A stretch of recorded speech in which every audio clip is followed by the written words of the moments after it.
आज के अनुपमा 14 जनवरी 2026 new promo ने दर्शकों को पूरी तरह से हिलाकर रख दिया है, क्योंकि इस बार कहानी में ऐसा मोड़ आया है जिसने रिश्तों की नींव तक को हिला दिया है। प्रोमो की शुरुआत एक तनाव भरे माहौल से होती है, जहां घर के सभी सदस्य किसी बड़े सच के सामने आने का इंतजार कर रहे हैं। इसी बीच पराग का गुस्सा 7वें आसमान पर पहुंच जाता है जब उसे गौतम की सच्चाई का पता चलता है। पराग, जो अब तक खुद को समझदार और संतुलित दिखाता आया था, आज अपने जज्बातों पर काबू नहीं रख पाता और गुस्से में आकर गौतम को सबके सामने जोरदार थप्पड़ मार देता है। यह थप्पड़ सिर्फ गौतम के गाल पर नहीं पड़ता, बल्कि पूरे परिवार के भरोसे और रिश्तों पर पड़ता है। प्रोमो में साफ दिखाया गया है कि गौतम की कोई ऐसी गलती या साजिश सामने आई है जिसने पराग को अंदर तक तोड़ दिया है। गौतम का चेहरा सन्न रह जाता है, उसकी आंखों में डर, पछतावा और बेपसी साफ झलकती है।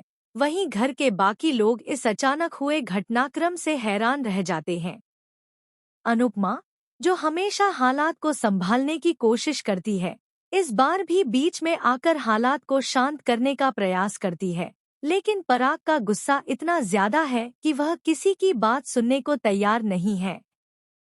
अनुपमा की आंखों में दर्द साफ दिखता है, क्योंकि वह जानती है कि हिंसा किसी भी समस्या का हल नहीं होती, लेकिन वह यह भी समझती है कि पराग का गुस्सा यूं ही नहीं फूटा है। प्रोमो में यह भी इशारा मिलता है कि गौतम ने किसी अपने को धोखा दिया है या फिर किसी बड़े सच को लंबे समय से छुपाए रखा था, और अब जब यह सच सामने आया है तो सब कुछ बिखरता नजर आ रहा है। पराग का यह कदम उसके किरदार में एक नया रंग भर देता है, क्योंकि आज वह सिर्फ एक गुस्सैल इंसान नहीं, बल्कि एक टूटे हुए पिता या परिवार के बड़े सदस्य के रूप में नजर आता है, जिसे अपनों से ऐसी उम्मीद नहीं थी। वहीं गौतम के लिए यह पल जिंदगी का सबसे बड़ा झटका बन जाता है, क्योंकि सबके सामने थप्पड़ खाना सिर्फ शारीरिक नहीं, बल्कि मानसिक अपमान भी है। घर की महिलाएं इस झगड़े को देखकर सहम जाती हैं। कुछ की आंखों में आंसू हैं, तो कुछ के चेहरे पर गुस्सा।